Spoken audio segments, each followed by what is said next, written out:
우리는 역사상 가장 중요한 시점을 지나고 있습니다. 하나님께서는 하나님의 일을 하시기 전에 사람을 준비시키셨음을 우리가 알고 있습니다. 하나님 말씀은 마지막 때에 대추수, 대부흥의 때가 있다고 분명히 예언하고 있습니다. 아멘.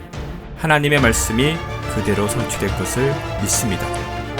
예레미야 눈물은 잠자는 교회와 영혼을 깨우기 위해 노력하고 있습니다. 이 가슴 뛰는 일에 함께 하길 원하시는 분은 카카오 채널로 연락 주시기 바랍니다.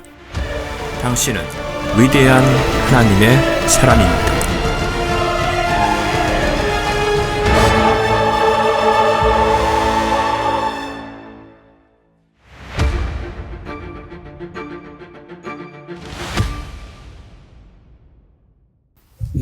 로마서 8장 18절에서 25절까지 함께 봉독하겠습니다. 로마서 8장 18절에서 25절 다 같이 시작. 이는 현재의 고난들이 우리에게 나타나게 될 영광에 감히 비교되지 못한다고 내가 여기기 때문이라. 피조물이 간절한 기대를 가지고 하나님의 아들들이 나타날 것을 기다리고 있으니 피조물이 허무한 데 굴복하는 것은 자의가 아니요 오직 소망 가운데 그것들을 굴복케 하시는 그분 때문이며 피조물 자체도 그 썩어짐의 속박으로부터 해방되어 하나님 자녀의 영광스러운 자유에 이를 것이기 때문이라.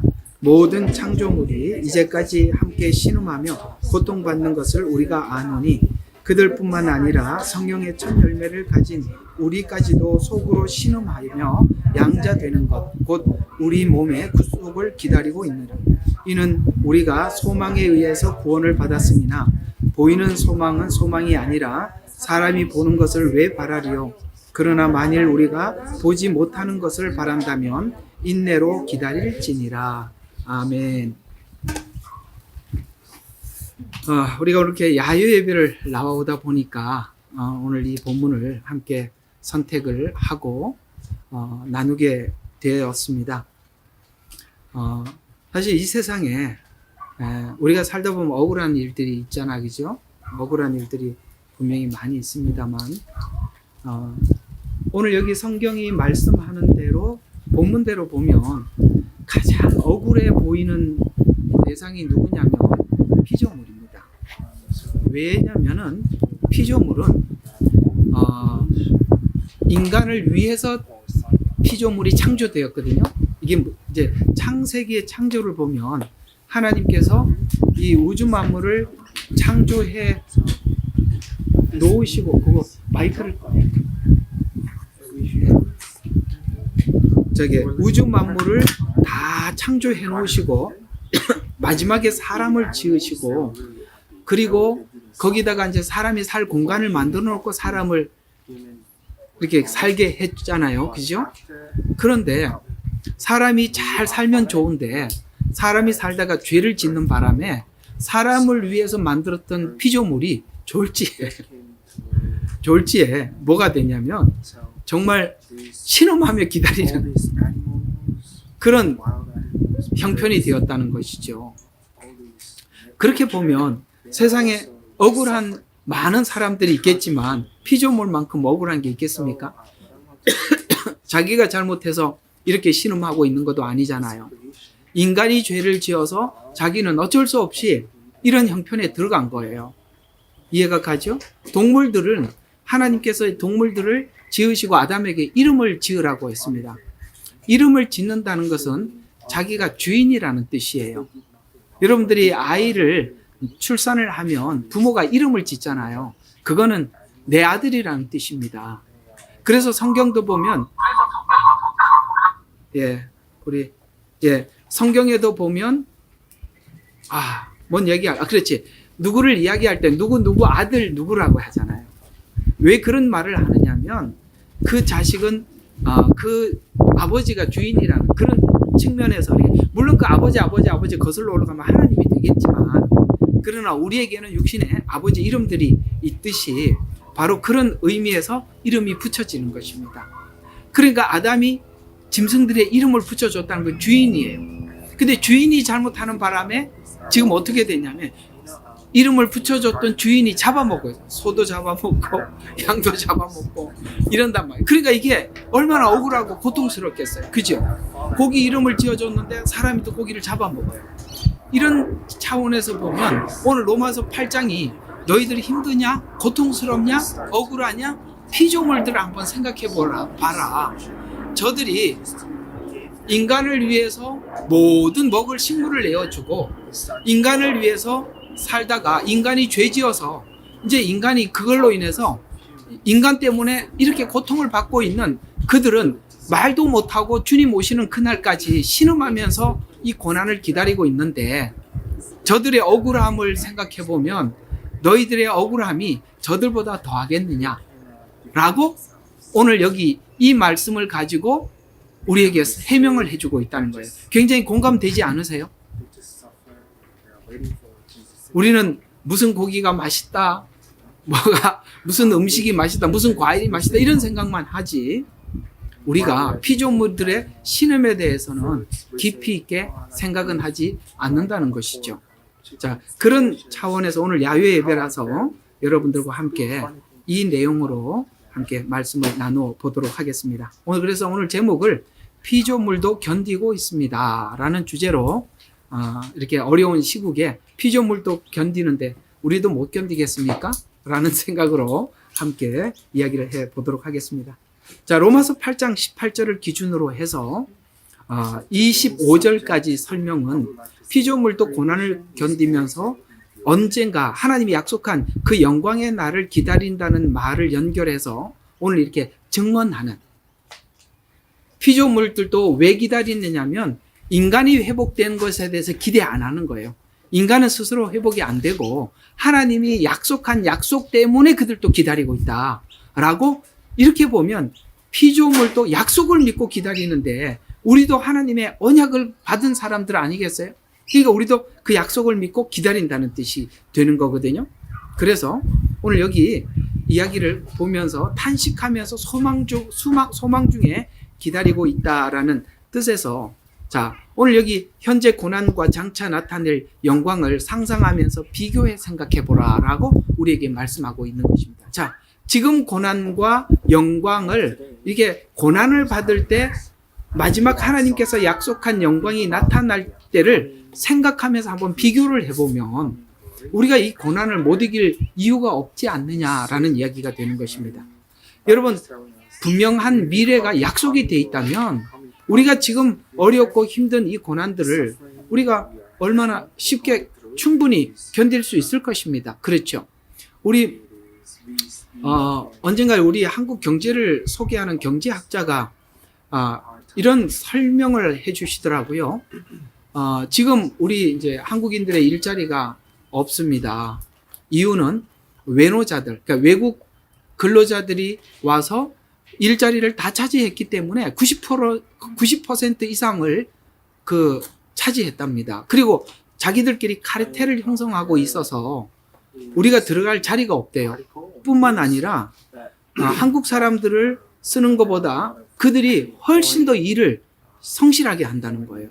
그러니까 그걸 노동자를 사용하는 사람 입장에서는 뭐 일은 조금 하고 돈을 많이 달라고 그렇게 자기 권리를 주장하는 그런 한국 노동자들 쓰는 것보다 외국 사람을 쓰는 게 낫다는. 그러나 그 사람들이 한 5년만 일을 하고 자기 나라로 돌아가면 버스 회사 사장이 되고 뭐 어디 사장이 되고 다 사장이 된다는 거예요. 왜냐하면 한 달 버는 돈이 자기 나라에서 거의 1년치 버는 돈하고 맞먹는다는 거예요. 그리고 5년만 벌면 자기들 거의 평생을 버는 것을 가지고 가는 거예요. 그러니까 거기 가서 무슨 사업을 해도 할 수 있다는 거예요.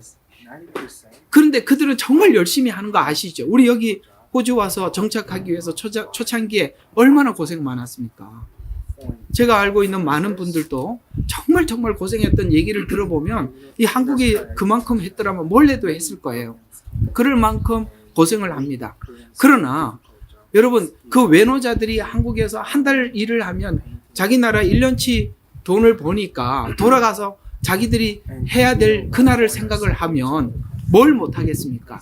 우리가 고난을 받을 때 뭐를 함께 생각해야 되느냐 하면 이 고난이 하나님의 어떤 성품들, 하나님의 어떤 부분들을 우리가 닮아가게 하기 위해서 하나님께서 고난을 주신 것이라면 그것이 하나님이 원하는 그 형상을 닮았을 때 하나님이 기뻐할 것과 훗날 하나님께서 우리에게 주실 그 칭찬과 영광을 생각해 보면 우리가 이 고난을 견디지 못할 이유가 뭐가 있느냐라고 묻고 있는 것입니다. 피조물도 그걸 기다리고 있는데, 약속을 믿고 기다리고 있는데, 우리가 이 고난 가운데 넘어지는 것은 훗날 하나님께서 주실 영광의 약속을 믿지 못하기 때문에 그렇게 하는 게 아니냐라고 우리에게 배우고 있는 것. 오늘 이 질문 앞에 서서 우리 여러분 어떻게 하시겠습니까? 우리 피조물도 그걸 기다리고, 우리 한국에 있는 외국 노동자도 그걸 감수하는데 우리가 그걸 감수하는 이유가 없지 않겠습니까?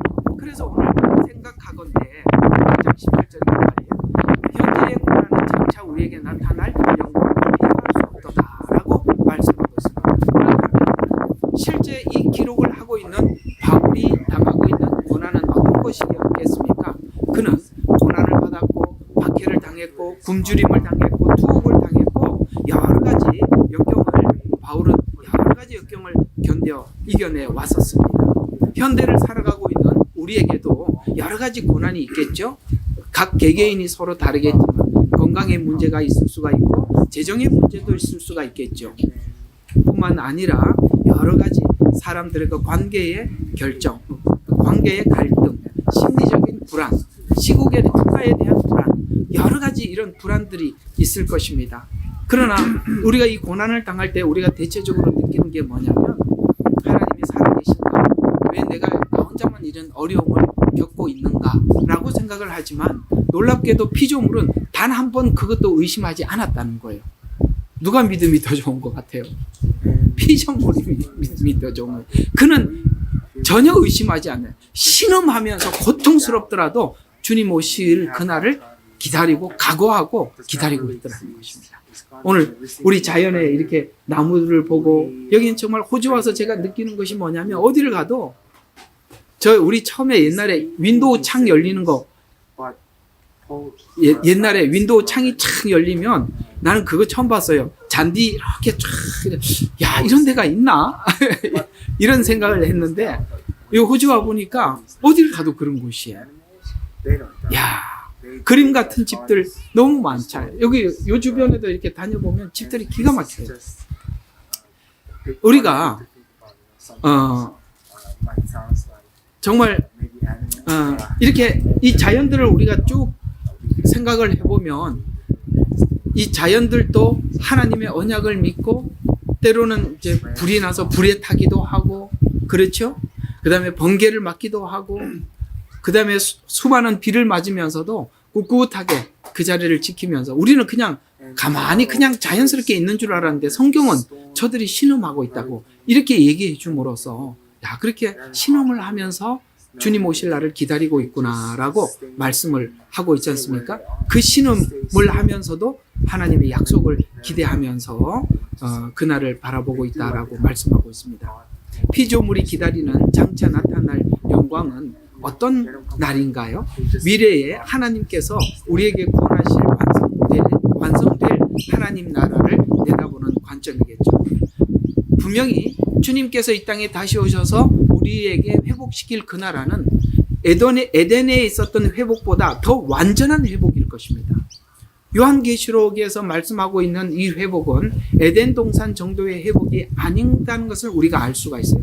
왜냐하면 여기 보면 요한계시록에 달마다 과실을 맺고 맑은 물, 그 다음에 영광의 빛 이런 것들이 있다고 말씀하고 있습니다. 에덴 동산은 그렇다고 소개하지는 않아요.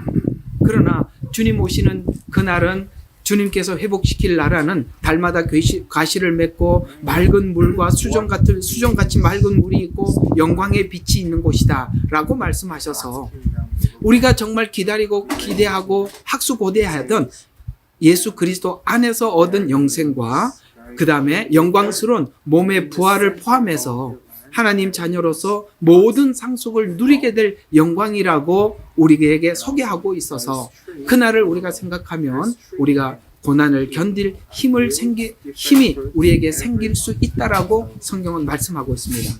그래서 오늘 피조물이 고대하는 것과 같이 잠시의 고난만을 볼 것이 아니라 하나님께서 예비하신 영원한 영광의 시선을 두면 믿음으로 일어설 수 있다고 오늘 우리에게 말씀하고 있는 것입니다. 또 19절부터 22절에 있는 말씀은 이런 말씀입니다. 피조물의 탄식과 성도들의 소망이 하나님의 아들들이 나타나는 것이라고 말씀하고 있습니다.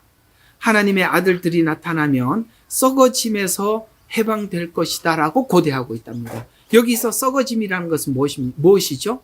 이상하게 인간에게만 사망이 온 것이 아니라 이 인류에 있는 모든 동식물들에게도 이 썩어짐, 곧 사망이 왔어요.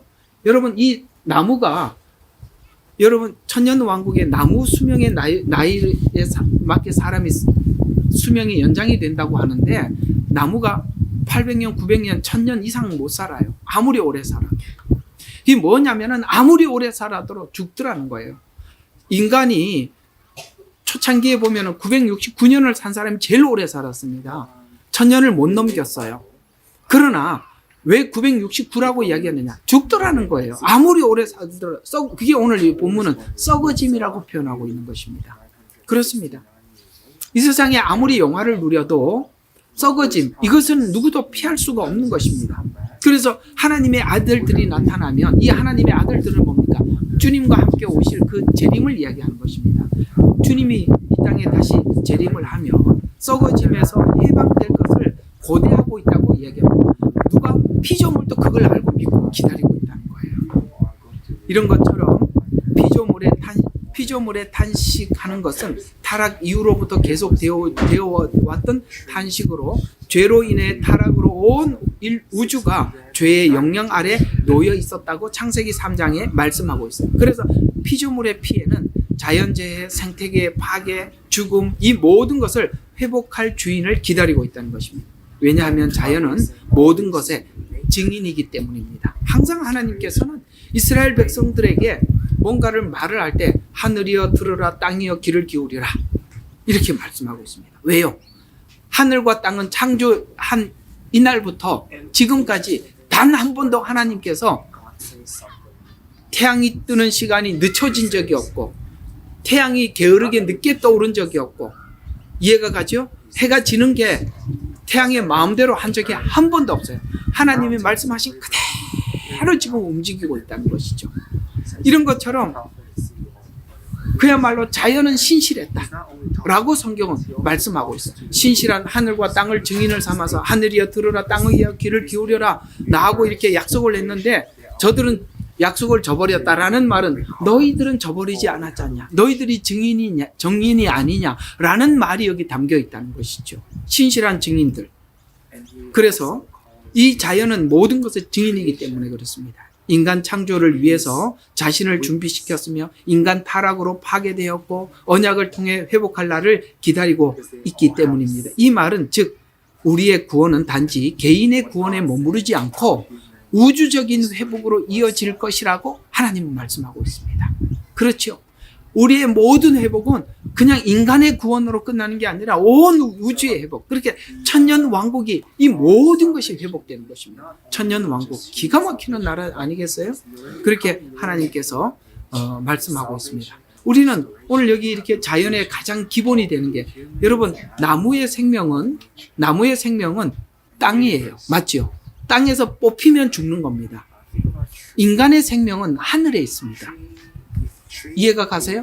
하나님과 관계가 끊어지면 사실은 짐승이라고 이야기하고 있어요. 인간이 아니라는 거예요. 그래서 인간의 생명은 하늘에 있고 이 식물의 생명은 땅에 있는 겁니다. 그래서 땅에서 뽑히면 죽듯이 우리가 하나님과 관계가 끊어지면 죽는 거예요. 근데 땅이 가지고 있는 신비로움은 이런 겁니다. 땅은 수많은 역사에서 흙으로 인간을 창조했어요. 흙이 인간을 창조한 재료란 말이에요. 또 나가서 부활 때 사람들이 죽으면 흙 속에 묻히잖아요. 흙 속에 묻혔는데 흙 속에 묻힌 인간을, 사람을 하나님께서 다시 흙이 내어준다고 말을 하고 있어요. 흙이 참 신비로운 거예요. 이 땅에 신비 중에 여러 가지가 있지만 흙은 신비 중에 신비입니다. 뭐든지 썩을 걸 묻으면 냄새가 나지 않고 언젠가는 그걸 싹 소화시키고, 그렇죠? 또 땅은 뭐예요? 거름과 비를 흡수해서 또 다른 생물을 우리에게 내어주기도 하고, 인간이 흙으로 창조되었고 흙 속에 묻혔다가 주님이 오시면 흙이 다시 내어줘서, 흙은 참 신비로운 것이죠. 그래서 인간의 역사 속에서 흙은 인간을 만들고 죽음을 흙으로 받아들이고 부활 때 흙 속에 잠든 인간을 즐겁게 내어줄 때 회복과 해방의 날을 맞을 것을 기대하고 있다는 것입니다. 피조물이 소망을 가진 것만큼 성도도 소망을 가져야 하는 것입니다. 회복을 향해 가는 그 날을 피조물만큼 가져도 우리가 공동체, 교회를 지키려고 하는 마음, 하나님 나라를 지키려고 하는 마음을 가지고 우리가 소망을 가지고 살아가게 될 것입니다. 더 나아가서 23절에 보면 우리에게 주어질 첫 열매인 성령을 우리에게 소개하고 있습니다. 오늘 23절에 보면 그뿐 아니라 또한 우리 곧 성령의 처음 익은 열매를 받은 우리까지도 속으로 탄식하여 라고 말씀하고 있습니다. 우리 안에 내주하신 성령님은 처음 익은 열매라고 이야기하면서 이미 시작된 구원과 장차 완성될 구원에 보증하시는 보증의 증거가 성령님이 우리 마음속에 와 있는 거래요. 그러니까 이런 모든 것에 대해서 피조물은 알고 있고 실제 우리가 예수를 믿는 순간 성령님이 우리 속에 들어와서 뭔가를 주님이 회복할 그날을 기다리고 있는 거예요. 그러니까 이 피조물은 약속을 믿고 기다리고 있고 오늘 우리는 성령님이 우리 속에 들어오셔서 그날까지 탄식하며 기다리고 있답니다. 탄식하면서. 그러면 성령님께서 우리 안에 들어오셔서 구원을 보증하시고 또 성령님께서 우리 안에 역사하셔서 고난 중에서도 믿음과 소망을 유지하도록 도와주시고 계신답니다. 그러면 성령님께서는 속으로 탄식하는 이유가 뭐냐? 이것은 바로 이미 거듭난 하나님의 자녀지만 우리가 아직 이 세상에 살아가고 있는 동안 죄가 주변에 있고 그렇기 때문에 우리는 죄와 싸워야 하고 또 이 고난의 세상에서 살고 있기 때문에 때로는 우리를 위해서 탄식하고 하나님께 중보하고 때로는 우리를 위로하고 응원하고 계신다는 거예요. 그래서 성령님이 주님 오시는 그날까지 우리를 지키시기 위해서 참 많은 일, 탄식하기도 하고 또 때로는 하나님 앞에 중보하기도 하고 때로는 우리를 일어서도록 응원해 주시기도 하고 이런 일들을 계속 하고 있다는 것입니다. 참 감사한 일이죠. 저들은 약속을 믿고 그렇게 하고 있고 우리는 성령님이 우리 안에서 그렇게 하고 계신다는 것입니다. 무엇을 탄식하겠습니까? 바로 육체의 연약함을 하나님 앞에 탄식하겠죠. 또 우리 속에 있는 죄의 흔적을 탄식하겠죠. 고난과 죽음을 직면할 때 피조물과 같이 더더욱 완전한 구원을 갈망하겠죠. 이 탄식은 절망의 탄식이 아니라 바로 소망의 날, 회복의 날을 기다리는 탄식. 그 날을 위해서 우리를 위해서 탄식하고 계신다라고 말씀하고 있습니다. 24절과 25절에는 우리가 받은 복음은 미래에 완성될 언약에 따른 소망이라고 말씀하고 있습니다. 자, 우리가 소망으로 구원을 얻었으니 보이는 소망이 아니니 만일 우리가 보지 못하는 것을 바라는 것은 참음으로 기다릴지니라 라고 말씀하고 있습니다. 예수를 믿는 순간 우리는 구원이 시작되었습니다.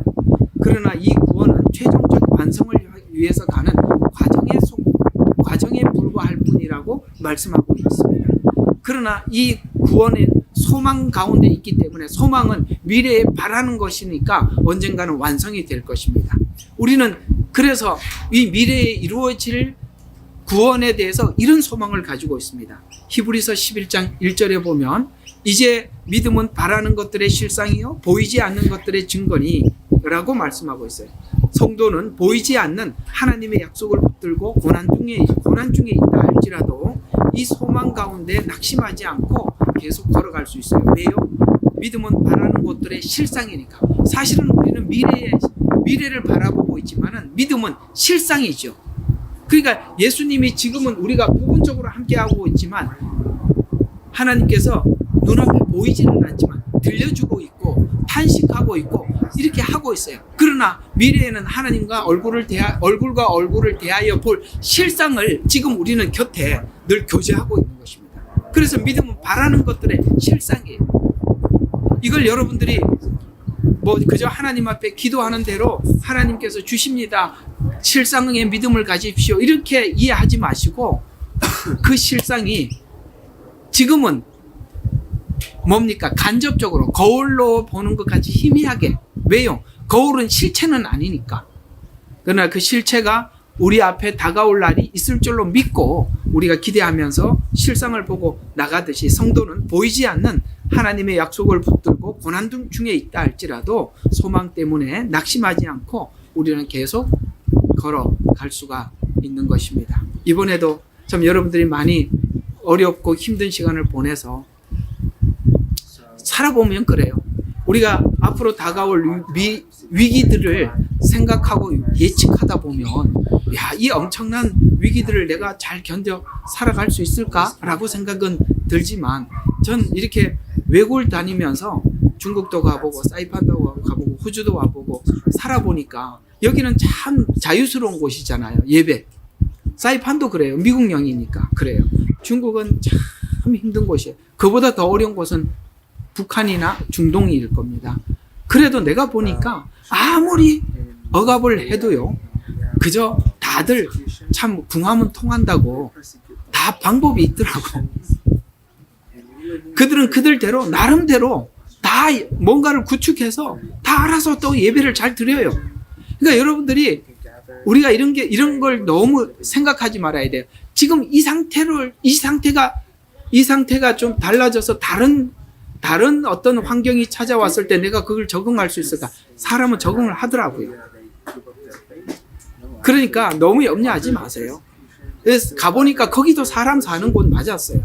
그냥 중국도 사람 사는 곳이었고 중국에 가보니까 북한 이야기를 많이 듣게 돼요. 왜냐하면 거기 다녀오신 분들도 있고 그러다 보니까. 그래도 거기는 또 거기대로 또 예배하면서 살아요. 그래서 아무리 사람이 억압을 한다고 해서 이게 뭔가를 해결되는 게 아니구나. 사람들이 뭔가 하나님 앞에 하려고 하면 방법이 나오는구나. 그런 생각이 듭디다. 그래서 우리가 당하는 이 고난이야 그들이 당하는 고난과 비교할 수 있겠습니까? 우리도 다 하나님께서 어떤 길을 열어주시고 또 우리가 할 수 있는 방법이 있습니다. 그런 것처럼 지금 현실의 피조물과 같이 참음으로 기다리는 신앙인이 되어야 하는 것입니다. 하나님이 정하신 때에 분명히 모든 약속을 이루실 것을 믿기에 흔들리지 않고 참고 기다려야 하는 것입니다. 기다림은 불안과 망설임이 아니라 확신에서 비롯된 인내입니다. 불안한 기다림이 왜요? 약속을 믿기 때문에 약속이 없으면 불안한 기다림이죠. 그러나 우리는 이 기다림이 불안한 기다림이 아니라 소망의 기다림이라는 거예요. 그러려면 인내로 기다려. 우리가 그래서 인내할 수 있는 거예요. 그래서 참음으로 기다릴지니라 라는 말을 할 수 있는 것입니다. 그 말을 우리가 당당하게 할 수 있는 것은 하나님의 약속이 분명하기 때문에 그렇습니다. 그래서 이 과정에서 성령님께서 우리를 도우시고 말씀으로 위로와 소망을 주십니다.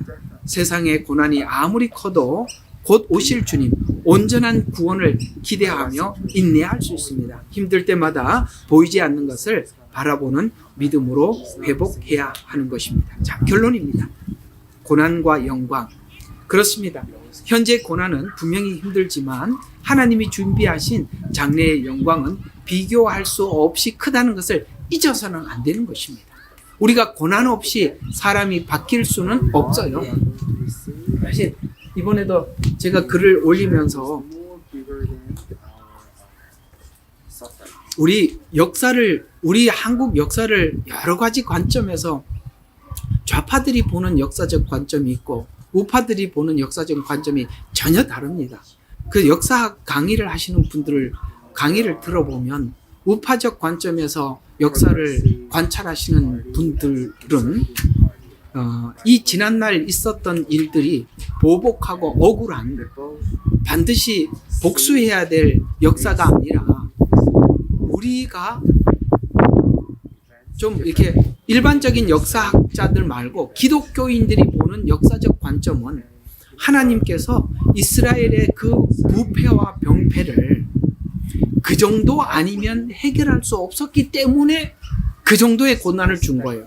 그러나 이게 좌파적 관점의 역사관은 그게 억울하다는, 복수를 해야 된다 이렇게 보지만, 항상 하나님께서 우리 모두에게 찾아오는 고난은 사실 우리가 고난을 받으면서 여러분 스스로가 그걸 인정을 해야 돼요. 어떤 생각이 드냐면, 힘들 때는 굉장히 고통스럽지만 여러분 스스로가 언젠가 이 날이 필요해요. 하나님 감사합니다. 왜냐하면 저 알잖아요. 고집이 얼마나 센지. 내가 이 정도 아니면 안 바뀌는 거 아시기 때문에 제게 이 정도 고난을 주신 것 같습니다. 저는 이 정도 고난을 받아야 되는 사람 맞아요 라고 하면 여러분들 진짜 기독교적 사고에서 고난을 모를 수 있는 눈을 장착한 거예요. 아멘 좀 해봐요. 진짜 이게 너무 중요한 거예요. 사람들이 전부 다 자기 인생은 다 억울하다고 얘기해요. 상담을 하다 보면 전부 다 자기만 억울하대. 아니요. 가만히 돌아 생각해 보면 자기 자신에 대해서 냉철하게 시인하고 인정할 수 있어야 돼요. 내가 얼마나 독한지, 내가 얼마나 고집이 센지, 내가 어지간해서 안 꺾인다는 거 아시잖아요. 그래서 거기 무게에 맞는 고난을 주신 거예요. 그래서 제가 이번에 글을 올린 것 중에 하나가 그거예요. 우리 조선시대를 보면 정말 이렇게 부패한 나라가 없어요. 그거 우리 조선시대에 자랑할 거 하나도 없습니다. 사실 우리가 일제치하에 들어갈 때 그 당시에 국민들이 어떤 생각을 했는지 혹시 아세요? 국민들이요, 차라리 이런 나라에 살 바에는 일본이 통치하는 게 낫겠다라고 국민 대다수가 그렇게 생각할 정도로 자기 나라에 대해서 자포자기한 상태였습니다. 이게 나라냐? 해도 너무해. 왜? 자기 나라 국민의 반이 노예야. 신분을 바꿀 수가 없어. 그럴 정도예요. 이런 나라에 누가 살고 싶겠어요? 차라리 다른 나라가 와서 지배하고 통치하는 게 낫겠다. 그래서 일본 통치 들어가는 것을 국민들이 원했다는 거예요. 그 정도로 자기 나라에 대한 자부심이 없었던 거예요. 그 정도로 무너진 나라를 이걸 어떻게 일깨우겠어요? 어떻게 일깨우겠어요? 우리는 이스라엘 백성들이 이 바벨론이라는 나라, 아수르라는 나라가 얼마나 지독한 나라인지 모릅니다. 여러분, 하박국이 그러잖아요. 왜 하필이면 아수르입니까? 왜 하필이면 바벨론입니까? 그들의 악함이 온 세상에 알려져 있는데 우리가 그런 사람들인데 교육을 받아야 될 만큼 잘못했습니까? 라고 하나님께 질문을 하잖아요. 왜 그런 질문을 했을까요? 자기는 선하다고 생각하기 때문에 그런 거예요. 여러분, 우리 모든 교정과 우리 모든 변화와 우리의 모든 새로움은 어디서부터 출발하느냐? 자기 자신을 솔직하게 인정하는 데서부터 출발하는 거예요. 이걸 인정하지 않으면 전부 다 나에게는 억울한 일일 뿐인 거예요. 이해가 가세요? 우리에게 이 엄청난 고난들을 왜 인내로 기다리라고 하느냐면 하나님께서 됐다라고 통과 합격, 그 합격 도장을 받을 때까지 가야 된다는 거예요. 아셨습니까? 이걸 인정하지 않으면 전부 다 억울한 거예요. 그래서 우리가 고난을 받을 때 항상 먼저 뭘 생각하라고요? 현재의 고난은 분명히 힘들어요. 그러나 하나님께서 준비하신 장래의 영광, 여러분들이 회복되었을 때 그 멋진 모습으로 회복될 거예요. 그 영광과 비교할 수 없이 크다고 말씀하신 이걸 잊지 말아라. 두 번째 뭐라고요? 피조물들은 탄식하고 있다. 뭘 탄식합니까? 우리의 구원은 개인적인 차원이만 아니라 온 피조물이 회복을 기다리고 있듯이 그들은 아담 이후에 하나님께서